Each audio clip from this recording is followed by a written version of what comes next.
नमस्कार मंडळी. आज मी इथं काय केलं आहे, मिक्सरचं मोठं भांडं घेतलं आहे. त्या भांड्यामध्ये मी बरोबर 1 वाटी मोठी साखर घेतलेली आहे आणि ती ह्याला मिक्सरच्या भांड्यामध्ये बारीक करून घेतली. म्हणजेच त्या मोठ्या साखरेची पिठी साखर करून घेतलेली आहे. आता ही पिठी साखर काय करायचं, एका ताटामध्ये काढून घ्यायची आणि त्याच्यामध्येच म्हणजे 1 वाटी आपण साखरेचं प्रमाण घेतलं होतं की नाही, त्यासाठी अर्धी वाटी हे साजूक तूप मी घालून घेतले त्यात. तुमच्याकडे जर तूप नसेल तर तुम्ही डालडाही इथं वापरू शकता, पण तूप असेल तर तूपच कधीही वापरलेलं चांगलं. तर हे तूप आणि पिठी साखर हे छान असं मळून घ्यायचे.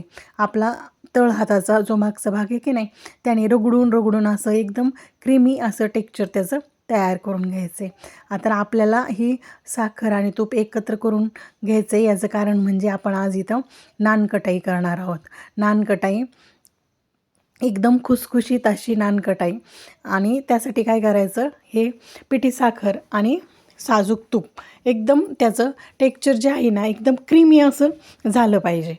त्यासाठी अगदी रगडून रगडून होता होईन तेवढं जास्त वेळ, जितका वेळ जास्त लागेल तरी चालेल, पण ह्याचं क्रीमी असं टेक्स्चर तयार झालं पाहिजे.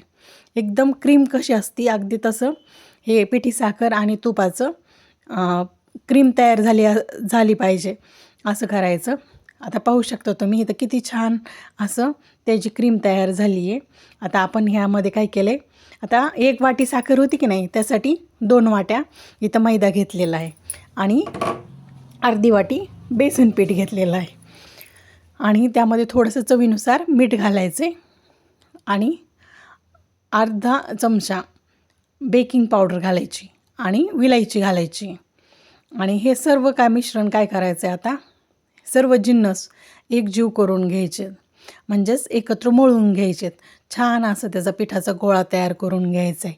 म्हणजे हे सगळं मैदा त्या तुपामध्येच आणि त्या साखरेमध्येच असं मळून घ्यायचं आहे.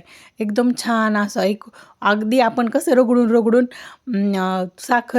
पिठी साखरेचं आणि तुपाचं रगडून रगडून क्रीमी टेक्स्चर केलं होतं की नाही, अगदी तसंच हेही पीठ रगडून रगडून असा ह्याचा गोळा तयार करून घ्यायचा आहे. जर आपल्याला वाटलं की इथं त्याचा गोळा तयार होत नाही, अशा वेळेस त्यामध्ये 2 ते 3 चमचे दूध घातलं तरीही चालेल, पण मला काही आवश्यकता पडलेली नाही आहे दुधाची, तर मी अगदी तसंच हे पीठ मळून घेतलेलं आहे. आता पाहू शकता तुम्ही किती छान इथं हे पीठ मळलं गेलेलं आहे. फक्त थोडासा वेळ लागतो, पण काही हरकत नाही. पीठ इथं एकदम छान असं मळलं गेलेलं आहे. आता मी तुम्हाला ह्याचं दाखवते कन्सिस्टन्सी कशी झाली ती आहे की नाही, एकदम छान मऊ अशी.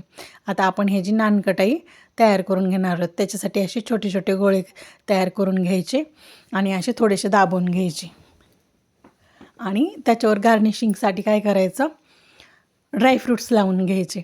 आता मी इथं बदामाचे काप लावून घेतलेत. तुम्ही तुमच्याकडे हवे ते ड्रायफ्रूट्स लावून घेऊ शकता. उदाहरणार्थ काजू, पिस्ता, अगदी कोणतेही आपल्याला जे छान वाटतील ते आपण लावून घेऊ शकतो.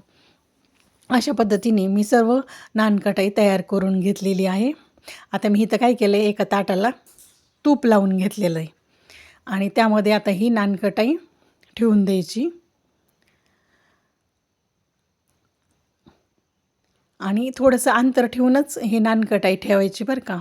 कारण हे काय होतं, नंतर ते फुलते अशी आणि त्या साईज आहे ना ती अशी मोठी होते.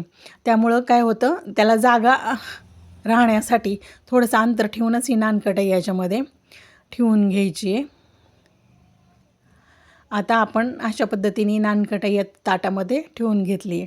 आता इथं गॅसवर मी 10 मिनिट प्रीहीट होण्यासाठी एक कढई ठेवून घेतली होती. त्यामध्ये एक प्लेट पालथी घातली आहे आणि त्याच्यावर ही ताटली ठेवून घेतली आणि ही काय करायचं, 20 मिनटं चांगलं मीडियम गॅसवर बेक करून घ्यायचे. आता माझ्याकडून काय झालं, पहिला घाणा नाही तुम्हाला दाखवण्यात आला, पण हे दुसरा घाणा मी तुम्हाला दाखवते. किस्सा छान असा बेक झालेला आहे. अशा पद्धतीने ही नानकटाई खूप छान होते. कशी छान मस्त झालेली मी तुम्हाला एक तोडून दाखवते. कशी खुसखुशीत अशी नानकटाई तयार आहे.